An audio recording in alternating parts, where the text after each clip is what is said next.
Okay, what's up guys? So hari ni kita nak buat crab ragoon. Menu dah famous bertahun lepas sebenarnya, tapi tahun ni baru aku nak buat. Sangat sedap rupanya ya rasa dia. Okay, first korang ambil 250 gram cream cheese. Crab stick tu tambah je sebanyak mana korang nak. 3 sudu QP mayo. And then yang ni optional. Korang boleh tambah sikit Worcestershire sauce yang susah nak pronounce tu. Kalau tak ada tak apa. Okay, lepas tu masukkan 2 sudu kecil minyak bijan ataupun sesame oil. Tambahkan garlic powder. Masukkan hirisan daun bawang. And letakkan garam dengan sebut perasa secukupnya. Lepas tu masukkan black pepper. And then kacau lah. Kalau boleh cream cheese tu dah suhu bilik lah, baru senang nak gaul. And then pergi supermarket, cari kulit wonton ni, letakkan inti dekat tengah, sapukan air dekat sekeliling kulit wonton tu, picit dekat tengah dulu. Lepas tu lipat dekat belah kanan bagi dia bentuk bunga macam tu. Lepas tu lipat belah kiri pula.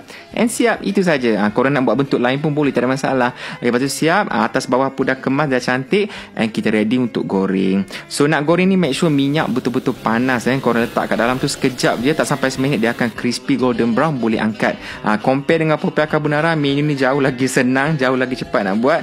After like 10 minutes, 15 minutes pun korang dah boleh makan dah. Tapi yang penting kena cicah dengan Thai sweet sauce ataupun sos cili Thai ni, baru perfect rasa dia. Okay, rasa creamy, rasa manis-manis pedas macam tu, sangatlah sedap. Korang kena try. Rasa dia sangat sedap, rasa creamy cream cheese tu campur dengan manis-manis sweet Thai sauce. Lepas tu korang ada aroma daun bawang sekali kat dalam.